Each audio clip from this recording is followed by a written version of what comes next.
जी मित्रों, नमस्कार, अभिवादन। 3 दिन पहले भारत में एक वॉइस ऑफ ग्लोबल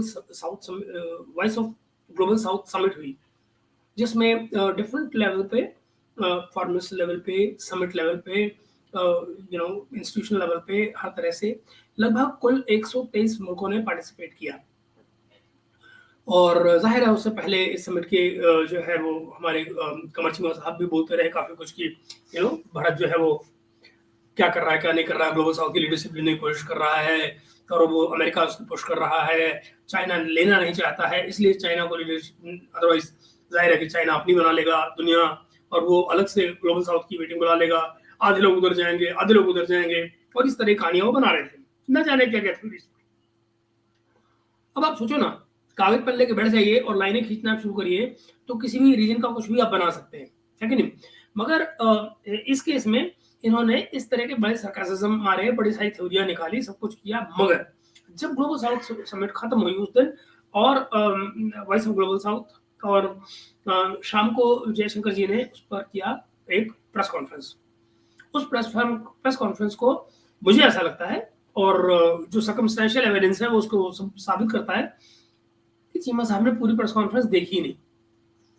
उन्होंने सिर्फ ये सुना कि जयशंकर जी ने कहा है कि हमने चाइना और पाकिस्तान को इग्नोर किया है, चाइना और पाकिस्तान को इस समिट में बुलाया ही नहीं, और ये कूद पड़े अपनी दुनिया में, कूद पड़े और सारे दिन में जो बड़ा लॉजिकल रचना होने की कोशिश कर रहे थे, धीमी आवाज में बात कर रहे थे, अचानक उस आवाज में तेजी आ गई और वो उस आवाज में तेजी ऐसी आई कि वो चिल्लाने लग गए।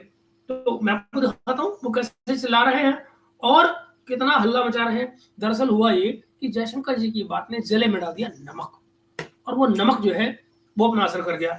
अब जाहिर है जिसके कटा हुआ हो और आप वहां नमक लगाएंगे तो बंदा उछलेगा ना। तो देखिए उछलते हुए कमर चीमा साहब को।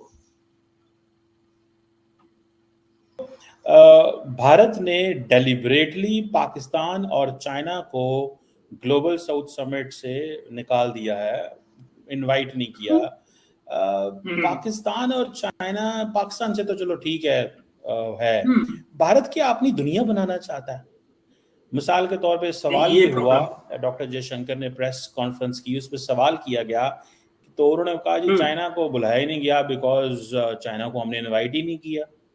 मतलब भारत क्या चाहता है कि क्यों हम अपनी मर्जी की दुनिया बनाना चाहते हैं? एक चिली को ले लेंगे, दूसरा हम ओमान को ले लेंगे, वहां से हम श्रीलंका को पकड़ लेंगे, उधर से इथोपिया। ये देखा ना, ये जो लहजा है, ये जो बात करने का तरीका है, ये जो डायलॉग डिलीवरी है चीमे की, आपको नहीं याद है इसमें सरकासिज्म है, इसमें सरकासिज्म है। ओमान, चिली, ये सारे मुल्क ऐसे हैं, इवन श्रीलंका, इनकी इकोनॉमी आपसे बेहतर चल रही है। श्रीलंका डिफॉल्ट से निकलकर पॉजिटिविटी की तरफ जा रहा है। आपका आईएमएफ का लोन ही कंफर्म नहीं हो रहा है। स्टाफ लेवल का एग्रीमेंट साइन हो गया है, 28 तारीख की मीटिंग आईएमएफ की तय है, उसमें आपका नाम ही नहीं है एजेंडा में। क्यों? उन्होंने आपको कह रखा कि जाके पहले चाइना से लिखवा के लाओ कि वो तुमको तमाम जो तुम्हारा कर्जा है उसको रिसाइड वो कर रहे हैं, रीअलाइन कर रहे हैं, रीएडजस्ट कर रहे हैं सारा का सारा। तो या कि जो उन्होंने तुम्हारे बैंक में रखने के लिए दिया हुआ है उसको वो रोल ओवर दे रहे हैं। सऊदी, यूएई, चाइना, कहीं कोई बात नहीं हो रही। तो नतीजा क्या हो रहा है कि उनका एजेंडे में नाम ही नहीं तुम्हारा। और ये चले हैं कंपेयर करने और सरकासिज्म करने, चिली, ओमान, श्रीलंका ये करने। तो आप जरा देखें इनकी अपनी, और मैंने आपको अभी ये नहीं कहा कि इनकी पासपोर्ट की हैसियत क्या है, वो हम बोलेगा। को ले लेंगे, मॉरिशियस को ले लेंगे, मतलब अपनी मर्जी से एक दुनिया। आपको गलतफहमी ना हो जाए, ये मॉरिशियस जो है वो मॉरिशस है, इनको बोलना नहीं आता है, पीएचडी है इसलिए चलता है। क्रिएट करना चाहता है या कि भारत वाकई ही जो ज्योग्राफिकल ग्लोबल साउथ है उसकी नुमाइंदगी करने जा रहा है। पाकिस्तान को आपने इनवाइट नहीं किया, ठीक है, हम ग्लोबल साउथ का हिस्सा नहीं है, हम हो सकता है नॉर्थ का हिस्सा हो पाकिस्तान, मतलब हमें नहीं अंदाजा, शायद भारत अपना जो मैप है वो जो बनाना चाह रहा है उसमें उन्होंने पाकिस्तान को नॉर्थ में डाल दिया। या कई दफा होता है कि हमारे गांव में ऐसे होता था, थोड़ा जरा तफन्नन हमारे गांव में होता था कि एक शख्स जो है उसको अगर पूरा गांव अच्छा नहीं लगता तो वो उनकी जो है ना वो कहता था कि ये सही नहीं है, ये इसका फलां चीज़ सीखनी है, इसकी फलां चीज़ सीखनी है, इसकी फलां चीज़ सीखनी है। हाँ, वो मुझे अच्छा लगता है, वो मेरे करीब आ जाए। हाँ, वो दूर चला जाए, वो अच्छा लगता है मुझे, वो करीब आ जाए। मतलब आप दुनिया ऐसे तो नहीं बनाते ना, आप दुनिया को ऐसे बनाते जैसे दुनिया होती है। लेकिन भारत में ये यार एक बात बताओ, ये अपनी दुनिया खुद ही नहीं बसा लेते, इनकी क्या प्रॉब्लम है? जब इनको ये पता है कि दुनिया कैसे बनाते हैं, ये अपनी दुनिया खुद क्यों नहीं बना लेते? एक जमाने में बनाई भी थी, उसमें चीन था, उसमें हम चीन की जासूसी के लिए या उनसे दोस्ती कराने के लिए अमेरिका लेकर गए थे, ये बीच में दलाली कर रहे थे, अपनी पैसे खा रहे थे। वो ट्रम्प बोलता था ना कि 35 बिलियन खा गए हमारे और काम कुछ नहीं किया।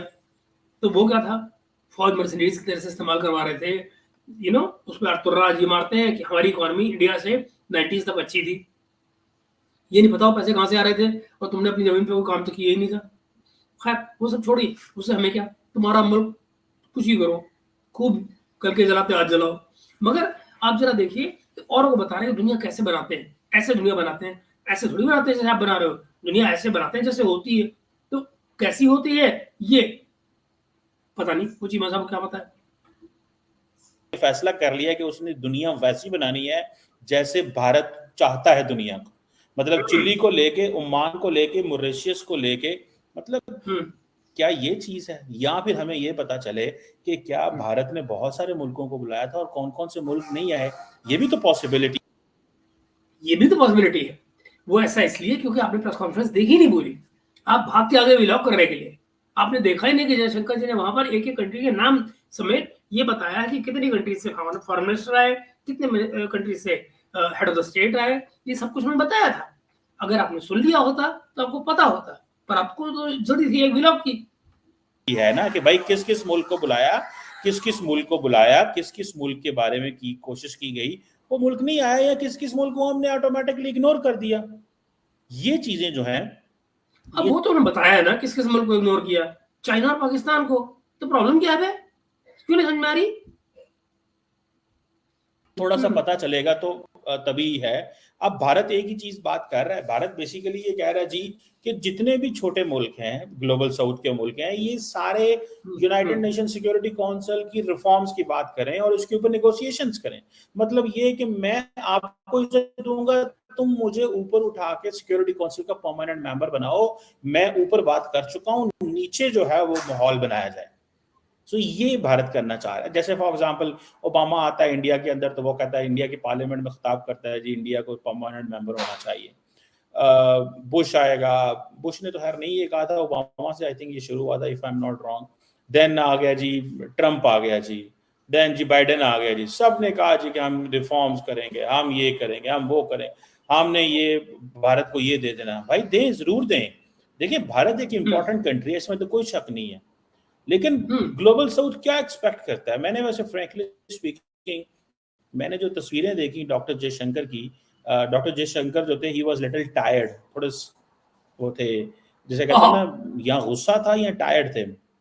और ये है। लेकिन भारत ने एक और बड़ी इंपॉर्टेंट बात की है, इट मींस के बेसिकली भारत।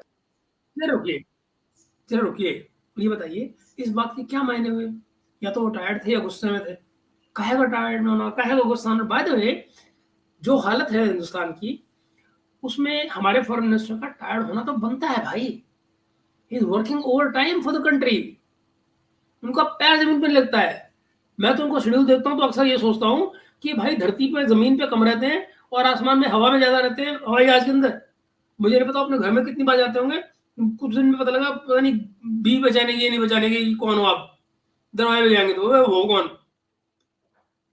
ये हालत हो रही है उनकी। तो I just don't know and what time he might be going to home and whatever, but हालत तो बेचारों की खराब है। इस समय पे पता नहीं मलेशिया का प्राइम मिनिस्टर आया हुआ है, लाइबेरिया का बंदा आया हुआ है, तो नेपाल वाले भी आए हुए हैं, तो जापान वाले भी आए हुए हैं। तो आप जरा सोचिए ना हालत क्या हो रही है। तो बेचारा फॉरेन मिनिस्टर टायर्ड हो तो क्या होगा, मगर he is doing a grand job. That should be a problem for you, and actually it's not a problem for you. It's good reason, because then you'll be doing such programs, such vlogs, many more. Okay? So let Jaishankar sahab be tired, let him do his job. Whatever, he might be appearing happy to you, he might be appearing sad to you, he might be appearing angry to you. कोई फर्क नहीं पड़ता, कोई फर्क नहीं पड़ता. He is doing his job and he is doing it fine. Bangladesh की picture को प्रेजेंट कर रहा था. भारत ने ये कहा है कि जो ग्लोबल साउथ के अंदर ये कहा गया है, जो पॉलिटिकल इंटरफेरेंस का इशू उठाया गया है, मतलब ये है कि बांग्लादेश के अंदर जो हुआ है ये पॉलिटिकल इंटरफेरेंस है अमेरिका की. ये भारत ने खुला खुला इल्जाम लगा दिया. देखिए, पॉलिटिकल इंटरफेरेंस कौन करेगा? इथियोपिया तो नहीं बांग्लादेश में करेगा. कौन करेगा? या चाइना करेगा या अमेरिका करेगा. और कौन कर सकता है बांग्लादेश में इंटरफेरेंस? या भारत चाइना का जिक्र, चाइना के कितने लंबे चौड़े वो हैं. क्या भारत इज पोकिंग, मतलब चाइना को कह रहे हैं कि पायना तुसी की कर रहे हो. सो ये जो पॉलिटिकल इंटरफेरेंस का क्वेश्चन है भारत की तरफ से उठाया गया है. भारत कहता है हम बात कर रहे हैं उन तमाम मुल्कों की जो ग्लोबल साउथ का हिस्सा है. हम नहीं चाहते कि फर्स्ट वर्ल्ड है, जो डेवलप वर्ल्ड है, वो वहां पे बैठ के हमारे जो छोटे छोटे मुल्क हैं उनको. तो इसलिए भारत कहता है कि हम चैंपियन बनेंगे और हम ये सारा करें. सो दिस इज व्हाट मुझे जो चीज लगी, एक तो ये चीज है. ये दोस्तों, ये है सरकासिज्म. भारत कहता है हम चैंपियन बनेंगे. भारत क्या कर रहा है? भारत अगर इन कंट्रीज की वॉइस बन रहा है तो वो इसलिए बन रहा है क्योंकि इन कंट्रीज को ये लगता है कि भारत हमारी वॉइस को इन तमाम प्लेटफॉर्म्स पर रिप्रेजेंट कर सकता है, और भारत करता रहा है. अफ्रीकन यूनियन यूं ही तो नहीं आगे ना G20 में.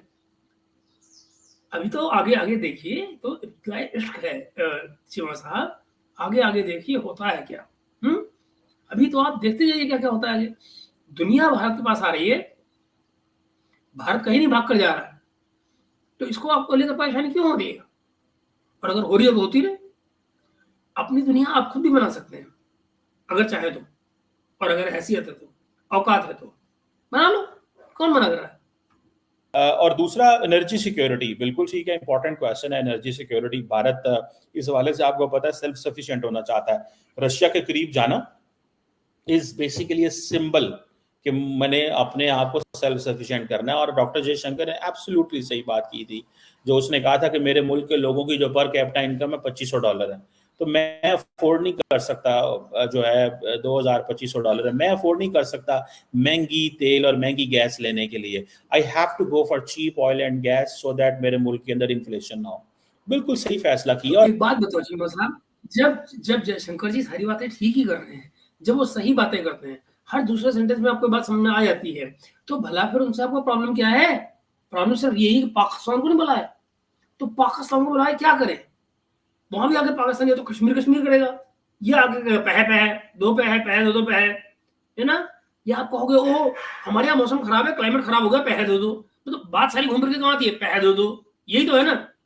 तो जब पता है कि सारा मुद्दा यहीं पे है, आपने काम करना नहीं, मेहनत करनी नहीं, धंधा करना नहीं, कोई ट्रेड करना नहीं, तो फिर आपका क्या होगा? यही होगा जो हो रहा है आपके साथ. आपको करेंगे लोग क्या? इग्नोर. और क्या करेंगे? हमारा जैसा पाकिस्तान जैसा गरीब मुल्क, हम तो महंगी बिजली और गैस ले रहे हैं भाई, क्योंकि हमारे ऊपर सैंक्शंस हैं. हम नहीं कुछ कर सकते. आज हम कौन तुम्हारे पर सैंक्शन लगा रहा है भाई? कौन तुम्हारे पर सैंक्शन लगा रहा है? तुम्हारे अपने ब्यूरोक्रेट, तुम्हारे अपने लोग, तुम्हारी अपनी लीडरशिप लोगों से, दूसरी कंपनियों से कमीशन खाने के चक्कर में, ज्यादा पैसे पाने के चक्कर में उनको फ्री हैंड देती है कि वो क्या करेंगे वहां पे. आपने उसमें क्या रोल प्ले किया? जब लोग पावर प्लांट लगाने के लिए आ रहे थे तो आपने क्या किया उनके लिए? क्या किया था बताइए? अगर आपने किया होता तो आप उसके प्रॉफिट के हिस्सेदार होते, उनकी प्राइसिंग कम होती. नहीं, आपने कहा खुद आओ, खुद सब कुछ करो, हम कुछ नहीं करेंगे, तुम्हें जो पैसे चाहिए कमा लो पब्लिक से, पब्लिक का खून चूस लो. ये तो किया था आपने. तो जाहिर है उन्होंने बैंकों से पैसा लिया, जिस भी इंटरेस्ट पे लिया वो हायर इंटरेस्ट पे कर रहे हैं. वो जब वो पे करेंगे तो जाहिर है वो आपसे वसूलेंगे. That is what they doing. ये तेल हमारे साथ बहता है ईरान के अंदर, हम नहीं तेल ले सकते, हमें इजाजत नहीं है तेल लेने की. हम जो है वो कमजोर है, हम नहीं कुछ कर सकते इस हवाले से. हमारी लीडरशिप कमजोर है, हमारे ऊपर से. क्यों चिमा साहब? 90s तो आपकी इकोनॉमी इतनी जबरदस्त चल रही थी, आपके पास तो डॉलर थे, आप रीजन की सबसे बढ़िया इकोनॉमी थे, rising tiger star, Asian tiger थे आप. तो नहीं, यही तो कहता है वो दौड़ साहब. तो आप जरा सोचिए, ऐसे में आप क्यों नहीं बड़े आराम से अपनी इकोनॉमी को डेवलप कर सकते थे, सस्ती बिजली बना सकते थे, खुद क्यों नहीं बना सकते थे? आप तो न्यूक्लियर बम बना चुके ना, सोल इस्लामिक न्यूक्लियर पावर है. तो उस न्यूक्लियर पावर से आपने बिजली क्यों नहीं बना ली अपने आप? ऐसा क्यों है? और बम लिया आप सारे में घूम रहे हो, तो उसी को नाश्ते में खाते रहो, क्या दिक्कत है? आई मीन कम से कम आपने टेक्नोलॉजी का, न्यूक्लियर एनर्जी का कहाँ इस्तेमाल किया? कहीं भी नहीं किया। किसी और से न्यूक्लियर प्लांट बनवा लिया ना, चाइना वही चाइना, चाइना चाइना, हर बात तो चाइना। और चाइना आपसे अपनी शर्तों पर काम करवा रहा है, आप कर रहे हैं, थैंक यू। वो आपकी इकोनॉमी में बेड़ा गर्क कर रहे हैं, वंडरफुल, गो अहेड। पर वीक कौन देता है? आईएमएफ। सैंक्शंस है, आज हम जो है वो ईरान से खुल्लम खुल्ला तेल लें, उधर से हम डिफॉल्ट कर जाएंगे आईएमएफ से। आईएमएफ ने कहना जी हम तो आपको पाबंदियां लगा के बैठे हुए हैं। देखें, हर मुल्क इंडिया नहीं होता। इंडिया को तो ये कहा जाता है, अगले दिन जो क्या नाम है उसका, वो जो रिपब्लिकन सेनेटर है मार्को रूबियो, उसने जो सेनेट के अंदर बिल लेके आया, उसने कहा जी कि भारत को हम हर चीज देने को तैयार है। ठीक है जनाब, भारत मांग भी नहीं रहा लेकिन दे दो, क्योंकि भारत इज नीडेड। उसने कहा पाकिस्तान को, उसने कहा लताड़ो, इधर करो, इंज करो, इन्होंने नाल ओ कर दो, फड़ लो इन्होंने, अंदर करो इन्होंने, इन्हों की जिहड़ी है ना वो सारी एक जो होता है किसी भी मुल्क के अंदर के जी इन्होंने खिंच दो, फड़ लो इन्होंने दी, ऐसी तैसी कर। उस बिल के अंदर उन्होंने क्या कहा? उन्होंने कहा भारत को कार्ड सा फेवर दी जाए कि जो भारत जो है, अमेरिका का एक कार्ड सा एक्ट है जिसमें अगर अमेरिका का कोई दोस्त किसी एडवर्सरी से कुछ ऐसी चीज लाएं तो उसके ऊपर पाबंदी लग जाती है, जैसे कि टर्की के ऊपर लगाई, लेकिन भारत के ऊपर वो नहीं लगाते। वो कहते हैं ठीक है, S-400 ले लिया तो ले लिया, भारत है हमारा दोस्त है, ठीक है। इसी तरह एनर्जी सिक्योरिटी, एनर्जी भारत के लिए बड़ी इंपॉर्टेंट है। 1.4 बिलियन लोगों का मुल्क है और भारत की ये बात से मैं एब्सोल्युटली एग्री करता हूं। They need to stand up for that, because otherwise वहां पे inflation. We are standing up for that, China, Chima sahab. We don't need your certificate. We don't need your recommendations. We don't need your affirmation. हमको उसकी जरूरत ही नहीं होती। आप काहे इतना परेशान है? आपको नहीं परेशान होना चाहिए, फालतू ब्लड प्रेशर ऊपर कर रहे हो। Even if you don't agree with us, it won't matter. चीजें हम अपने स्तर पे अपनी तरह से कर रहे हैं और करते रहते हैं। आपको क्या लगता है? अच्छा, आपने हमें कोई रिकमेंडेशन दी है ऐसी जिसको हम मानते हो? एक्चुअली आप तो हमेशा पोस्ट इवेंट बात कर रहे होते हैं ना, जब हमारे यहाँ कोई काम हो जाता है तब उसकी अप्रिशिएशन में आप लग जाते हैं, व्लॉग करने लग जाते हैं उसके ऊपर। बट आपने इतना ही दिमाग है तो अपने मुल्क में भी तो कुछ करो। What is your contribution to your country? एक सेनेटर बन जाओ और कुछ नहीं तो। इतने सारे पॉलिटिकल लीडर आपको जानते हैं सारे, सेनेटर बन जाओ, पॉलिसी मेकिंग में काम करो, कोई लॉ मेकिंग में काम करो, कुछ कोई ऐसा करो कि जिससे कंट्री को फायदा हो। कोई नहीं, यहाँ बैठ के व्लॉग करके, इंडियंस की बड़ाई करके, जयशंकर की बड़ाई करके, डॉलर खींच के, अपनी जेब भर के, और आप चले वहां पर टीपी कर रहे हैं। और फिर आपको इन मौके पर नजर क्या आता है कि नहीं नहीं नहीं नहीं, हम तो बराबरी करेंगे इंडिया से। अब तुम आप खुद सोच लो, इस हालत में बराबरी करोगे? नो नो, हमको तो इंडिया से बराबरी में रहकर बात करती है, हमने फैसला किया हुआ है, हम बराबरी में बात करेंगे। बराबरी में बात करने लगा ऐसे तो नहीं चाहिए मियां। फिर ऐसी होगा आपके साथ जो हो रहा है, इग्नोर मारा जाएगा, आएगी, हालात खराब होंगे, फाड़ लो लाला लाला हो जाएगी, एंड नोबडी वांट्स कि दिस टू हैपन।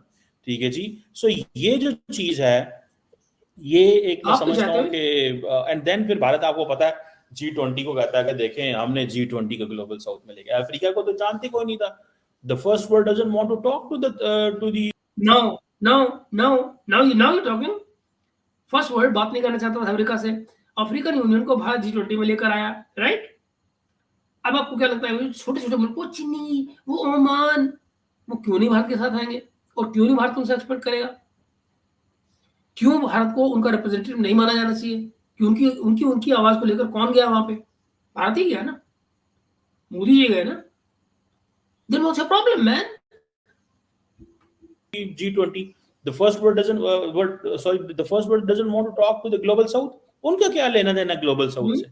सो वो अपनी जो मार्केटिंग करते हैं वो कहते हैं जी G20, इसीलिए इन रिटर्न ऑल द 54 मेरे ख्याल है 54 मुल्क हैं अफ्रीका के अंदर, सारे मेरे साथ खड़े हो और हम वहां पे जाएं, एक अफ्रीका को मेंबरशिप दी जाए फॉर सिक्योरिटी काउंसिल। और मेरा ख्याल है ये जो मॉडल अफ्रीका का आया है वो यही है जो भारत ने G20 में इंट्रोड्यूस कराया कि कल कला को अगर सिक्योरिटी काउंसिल एक्सपैंड करती है, लेट्स से जापान आता है, इंडिया आता है, जर्मनी आता है, ब्राजील आता है, अफ्रीका आता है, एक मुल्क और लेना पड़ेगा क्योंकि इवन नहीं हो सकते। ठीक है जी।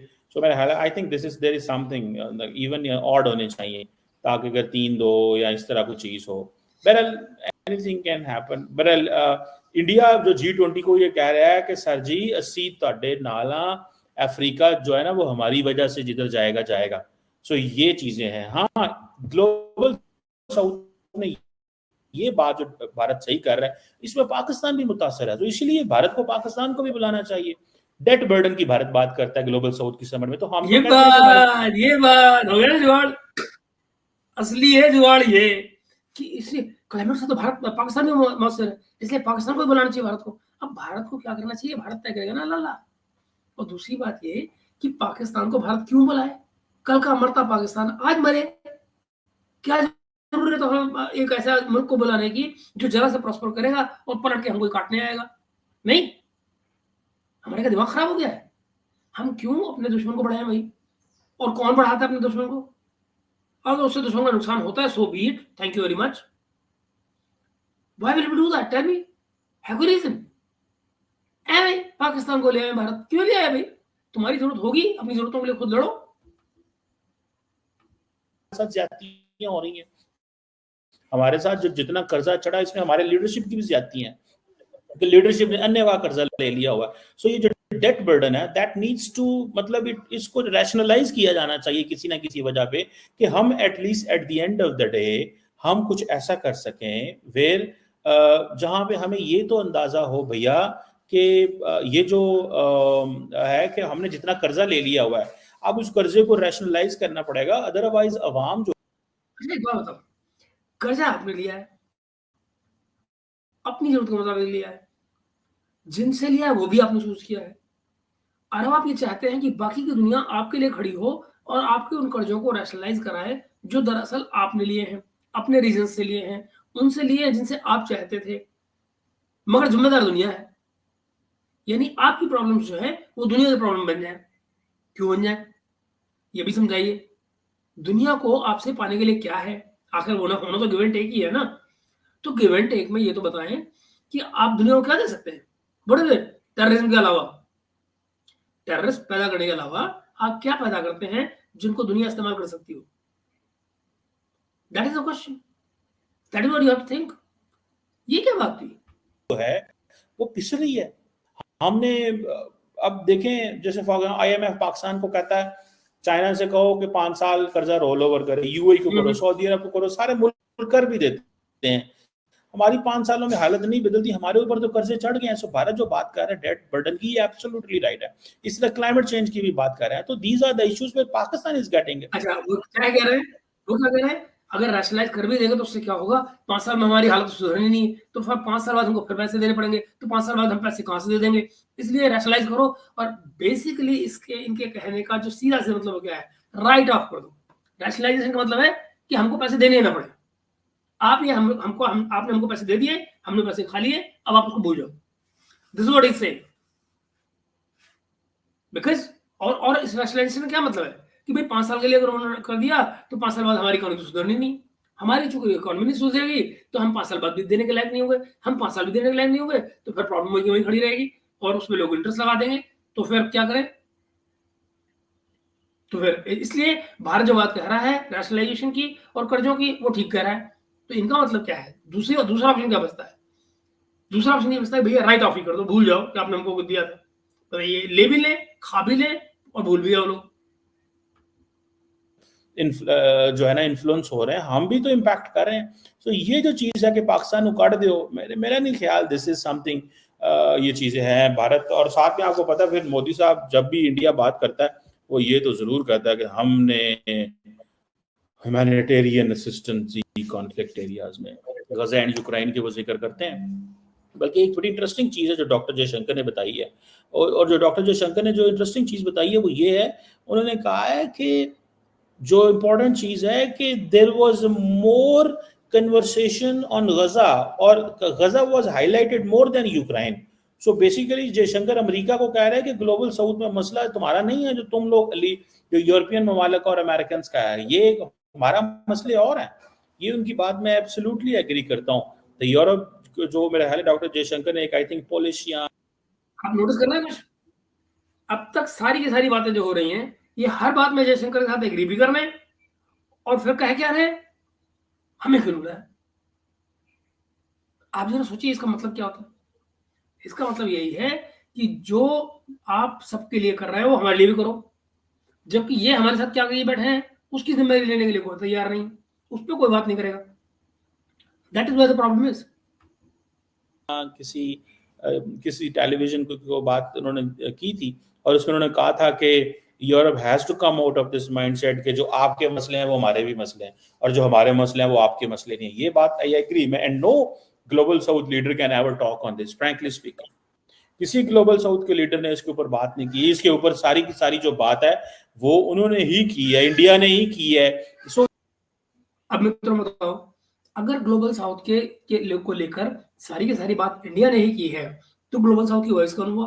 भारत ही हुआ ना।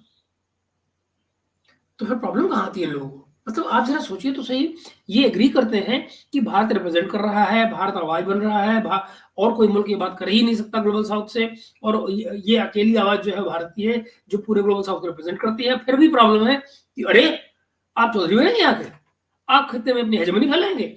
ये इनकी अकल है, बात है, खाएंगे भी और मानेंगे भी नहीं। इसलिए मैं समझता हूँ, जाती तौर पे जो चीज मैं समझता हूँ वो यही है कि पाकिस्तान को बार बार इंडिया और दुनिया को ये कहना चाहिए कि भैया इस चीज को हाईलाइट करें कि सारे का सारे जो मसले ग्लोबल साउथ के हाईलाइट जो हो रहे हैं वो हमारे भी हो रहे हैं यार।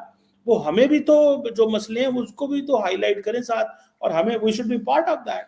अदरवाइज फिर क्या होगा, फिर चाइना कल कोई ग्लोबल साउथ की समिट बुलाएगा और फिर एक भारत बुलाएगा और एक चीन बुलाएगा और तकसीम हो जाएगी दुनिया, और सारे इंडिया वाले उधर भी चले जाएंगे चाइना। तो आप भाई साहब तकसीम ही कर लो, चीमा साहब तकसीम ही कर लो, और देखो क्या होता है, देखो कौन आता है हमारे साथ में। अगर चाइना को ये करना ही होता तो चाइना तो बैठ के आपका इंतजार कर रहा था, वो कब का कर चुका होता, पर वो नहीं कर रहा है।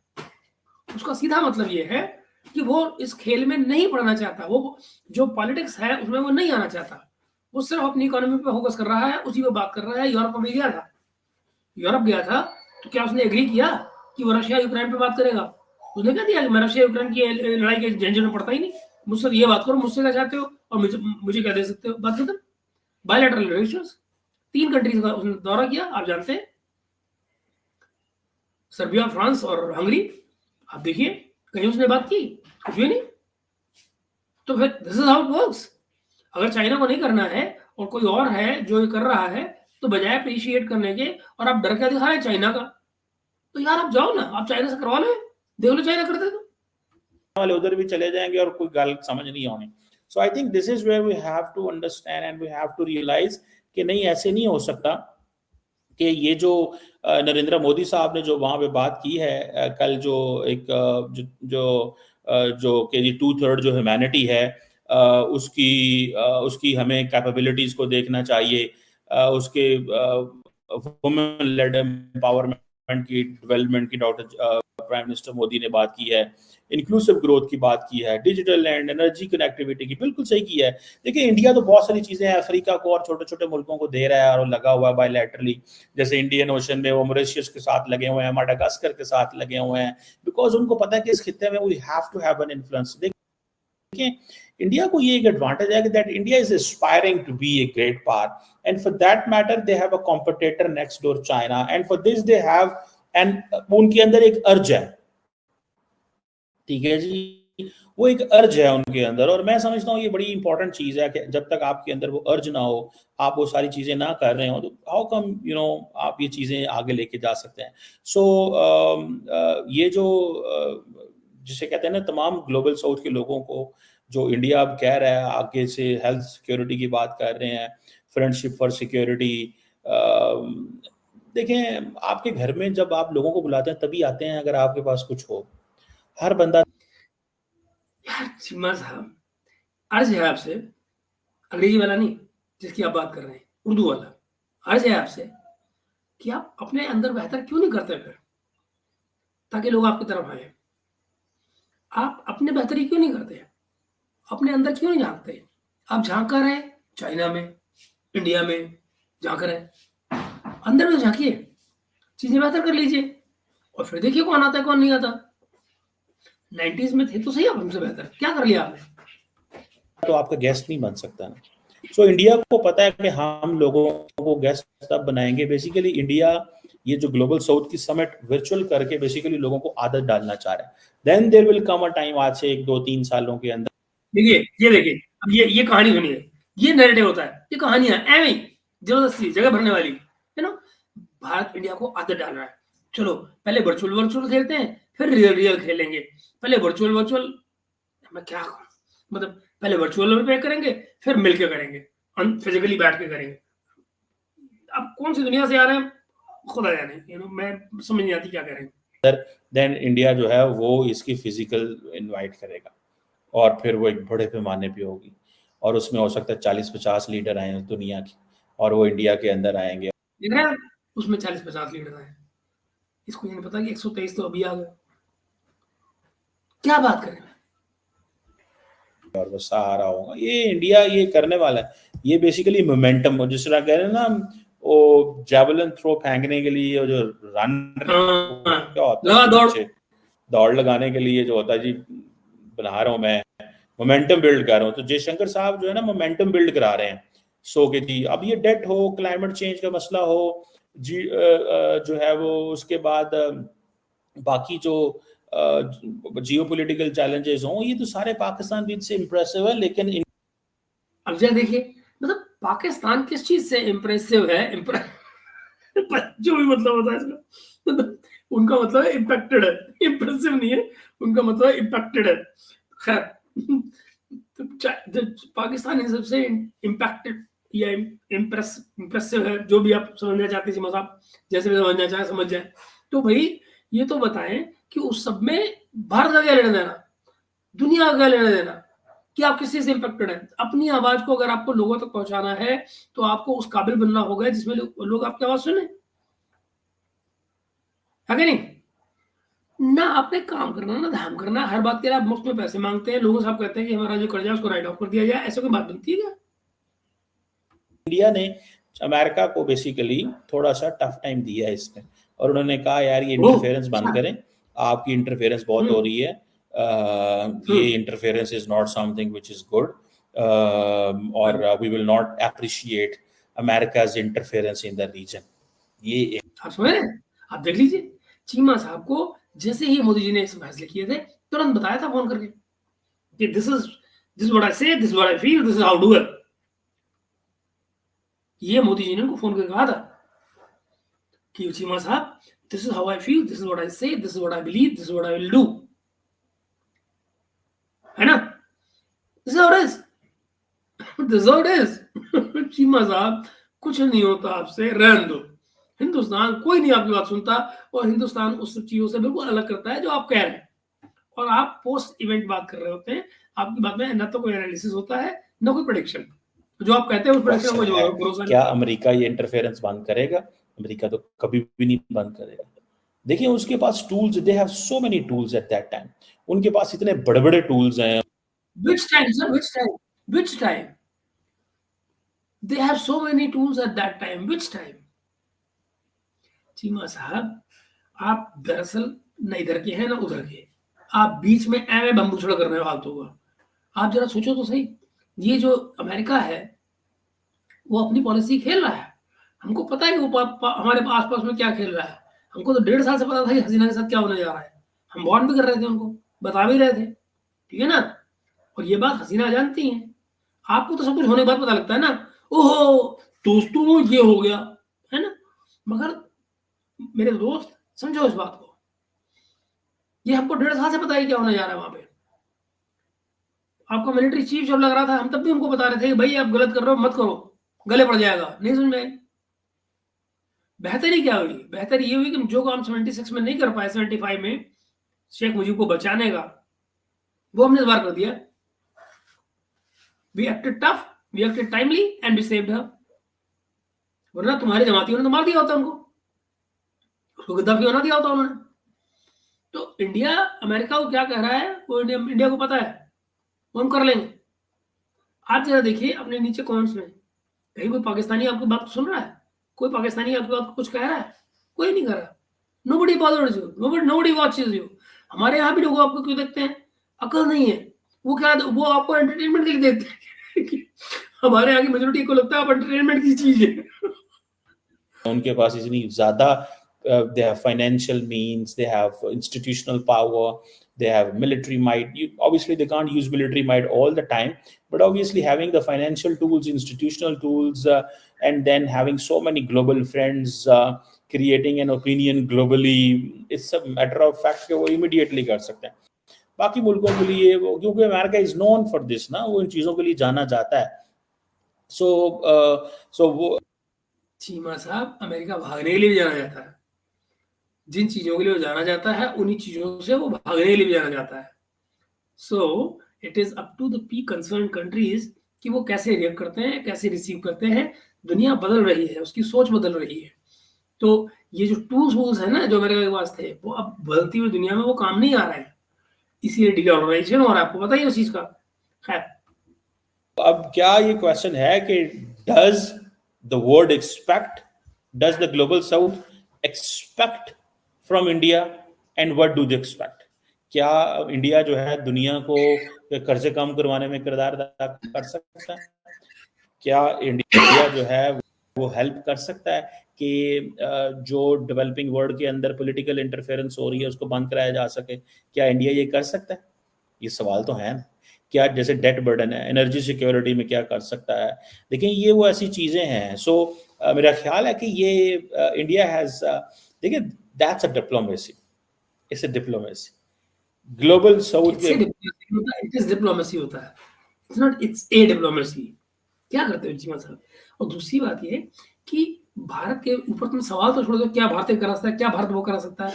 कभी आपने ये बताया कि भारत क्या करा सकता है? आप खाली सवाल छोड़ के भाग जाते हो पब्लिक के लिए। ऐसी क्या बात हुई? कम से कम कोई ये कहो कि भारत ये कराएगा या ये कराएगा, तो पता लगे हाँ आपने कोई एनालिसिस किया है। आप आके खाली सवाल उठाते हो और भाग जाते हो। क्या मतलब बना? क्या भारत करा सकता है? भारत क्या करा सकता है वो अलग बात है ना, सारे देख लेंगे भारत क्या कराएगा क्या नहीं कराएगा। प्लेटफॉर्म पे बैठ के जयशंकर कह रहा है the global south talks of political information. तुम्हारा मामा लगता है वो, तमीज से बात किया करो, ऐसे नहीं बात करते, गंदी बात, छी छी। जयशंकर जी बैठकर बात करते हैं। जयशंकर बैठकर बात करता है, क्या होता है? अपने बाजुओं को भी ऐसे बोला है? आसिम मुंडे को बोला कभी ऐसे? शहबाज शरीफ को बोला ऐसे? पिछवाड़ा लाल हो जाएगा जब बोलोगे तो। इंटरफेरेंस, ठीक है जी, issue of political interference raised for many countries of the global south. ये अमेरिका, ये है डिप्लोमेसी, इसको कहते हैं कि आप अमेरिका को आपका बेस्ट पार्टनर है जिसके साथ मिलके आप सुबह शाम उठ के चने खा रहे हो, चावल पी रहे हो, छोले खा रहे हो, गोश्त खा रहे हो, पार्किंग में मजे मार रहे हो। कभी देख रहे हो आप, देखना मित्रों, बंदे को सेहत का बिल्कुल ख्याल नहीं है। हमेशा ध्यान खाने पर रहता है कि क्या खाने को मिलेगा। छोले भटूरे खा रहे हो तो चने खा रहे हो, तो ये खा रहे हो तो स्टीक खा रहे हो। इधर जा रहे हो, कभी उधर मिल रहे हो, कभी जनाब फ्रेंड में मुलाकात हो रही है, सुशी खा रहे हो, उधर अमेरिका जा रहे हो तो जनाब स्टेक खा रहे हो।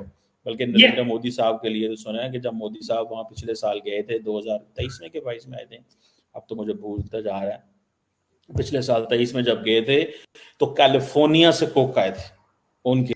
इतना मतलब खाने पर सारा फोकस, खाने में सारा फोकस, खाने में 5 मिनट से भाई खाने में बोले जा रहा है। खाना खाना, ये खाना वो खाना, सुशी खाना, स्टीक खाना, चाउमीन खाना, पता नहीं क्या खाना के लिए, ठीक है, जो खाने बनाते थे और मोहब्बतें हैं ना नरेंद्र। अमेरिका आपको पंजाबी में साढ़े कहते हैं ना, जो डोलता है ना फिर एवं नहीं डोलता, और फिर लम्मा चौड़े डोलता है, फिर दिल कर इनको सब कुछ ही दे दो, जिले सुबानी का दिल करता मैं इन्होंने दे वार दिया सारा कुछ, ठीक है। लेकिन जो जो गुस्से च आंदा ते फिर वो फिर कहता फाड़ लो जी पाई दे फिर दे इधर दे उधर। सो बहरहाल एक चीज बड़ी शॉकिंग है that nobody from all these countries spoke of China and Pakistan. Why are they not being invited? Why being a exactly now you said it कुछ तो है जिसकी पर्दादारी है। चीनियों ने खून पे रखा है लोगों को कर्जे दे देंगे, वो जुलूल शर्तों पे कर्जे दे देते हैं, डेप्ट ट्रैप में फंसाते हैं, ठीक वैसे जैसे तुम्हारे मुल्क को फंसाया हुआ है। मगर आपको क्या लगता है, देखो चाइनीज में कितना पैसा है, वो तो हमारे यहाँ किसी को बोलने नहीं देते, इतना पैसा देते हैं, खूब रख लो। हमारे यहाँ किसी को बोलने नहीं देते, पता नहीं आपको कितना देते हैं जो आप बोल नहीं पाते हैं।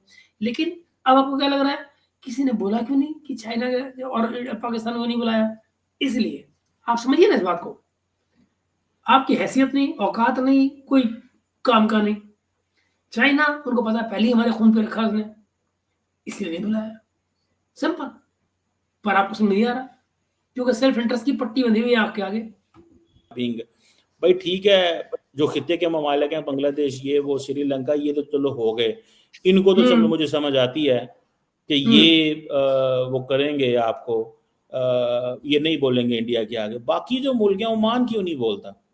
क्या हमारे इतने भी अच्छे ताल्लुकात नहीं है ओमान के साथ या ताजिकिस्तान? जानते हो कितने साल पहले तुम्हारा इस्लाम आया था दुनिया में? तुम्हारे मुताबिक 1400 साल पहले। जानते हो ओमान से हमारे रिलेशन कितने साल से हैं? सिर्फ 5000 साल से। तुम्हारी कोई सुनेगा? तुम हो कौन यार? के पास जिन्होंने कोल रोज भजे जाने, इतने भी अच्छे ताल्लुकात नहीं है, ठीक है। मेरा ख्याल है, if I am not wrong, Maldives was not also invited, या मालदीव्स आया नहीं है, मुझे नहीं पता, आई डोंट नो। मैंने एक छोटी सी लिस्ट देखने की कोशिश की और मुझे नहीं पता इफ मालदीव्स वाज देयर, तो प्लीज करेक्ट मी, मुझे कर दीजिएगा कि था क्या, और वो थोड़ा पता चल जाएगा मैं इससे। बहरहाल साहब, आपने दो लड़के जो रखे हुए हैं, वो प्रेस कॉन्फ्रेंस नहीं पूरी देखेंगे? ये भी आप व्यूअर से उम्मीद कर रहे हो कि वो आपको डॉलर भी पूछे और आपको इन्फॉर्मेशन भी करेक्ट दे? वो काम जो आपका है आप नहीं कर रहे हैं, वो भी दुनिया करे। बहुत अच्छे, यही तो पाकिस्तान की प्रॉब्लम है। लेट्स सी कि इंडिया किस हद तक अपनी जो वो करने में कामयाब होता है, मुझे वो करने में, लेकिन इसमें एक किसी चीज का अंदाजा नहीं। बेलारूस, आई थिंक बेलारूस के सदर आए हुए थे, ठीक है, और भी मुल्कों के लोग, भूटान के आए हुए थे, वियतनाम आई थिंक आए हुए थे, नेपाल के आए हुए थे, लेकिन आई थिंक मालदीव्स, सो मालदीव्स आया नहीं है, क्या हुआ, ये भी एक क्वेश्चन है। अगले दिन तो इतने पैसे दे के आए नरेंद्र, डॉक्टर जयशंकर, आज क्यों नहीं आया वो? ये आप मुझे मैसेज में कमेंट कर दीजिएगा और मैं देख भी लूँगा, जिसको मैंने थोड़ा सर्च करने की कोशिश की, but I couldn't get it. So जो है ना कि मैं ज़रा पता चल जाएगा कि क्या है और क्या नहीं है। लेट्स सी क्या इंडिया के साथ तक कामयाब होता है टू स्टॉप द। जी, टू स्टॉप आप रहने दीजिए, आपके बस का कुछ नहीं है, सब ठीक है। हिंदुस्तान ने अपनी ग्लोबल साउथ करनी थी समिट, वो कर ली, अब आप परेशान ना हो। तो दोस्तों आप जरा देखिएगा, चीमा साहब की फ्रस्ट्रेशन थी जो आपके सामने नजर आई आपको जगह जगह पर, वो एग्री भी कर रहे हैं हर बात के लिए जो जयशंकर जी कह रहे हैं, येट वो क्रिटिसाइज कर रहे हैं, हमें क्यों नहीं बुलाया, हमें क्यों नहीं रखा सेंटर में, हमारे वो क्या होगा, हमारी क्लाइमेट का क्या होगा, हमारे को पैसा दिलाओ, हमारा भी डेट भी राइट ऑफ कराओ। एक्चुअली प्रॉब्लम यही है, सारी बात की प्रॉब्लम ये है, इन भाइयों ने पैसे देने नहीं है और ये चाहते हैं कि जो हमारे पास है वो सबका सब राइट ऑफ हो जाए। तो भाई बात उससे करोगे ना जिसका कर्जा है, वही राइट ऑफ करेगा, और कौन करेगा? तो जो बाकी के लोग हैं वो इस बारे में बात कर रहे हैं, वो चाहते हैं कि डिफरेंट प्लेटफॉर्म पर भारत को रिप्रेजेंट करे। आपने कोई भारत से बात की है? आपको तो भारत ऑफर करता तो ही आप भाग जाते हो वहां से। याद है सार्क वाली सैटेलाइट, और आपने क्या रिस्पॉन्ड किया था? वो सैटेलाइट आज तक आप भेज रहे हो, आप क्या करते हैं, हम सैटेलाइट खुद बना रहे हैं जी, हम तो अपने आप भेज लेंगे, हमें इंडिया के साथ नहीं मिलना। ठीक है, ऐश करो, भुगतो। मित्रों बताइएगा आप सभी को कैसा लगा इनका फ्रस्ट्रेशन, यू नो, और उस फ्रस्ट्रेशन को celebration, you know, I mean this is what I do, the moment he gets frustrated I celebrate it. तो मिलते हैं हम लोग अगले वीडियो में, तब तक एंजॉय कीजिए चीमा साहब का ये frustration. Bye bye for now.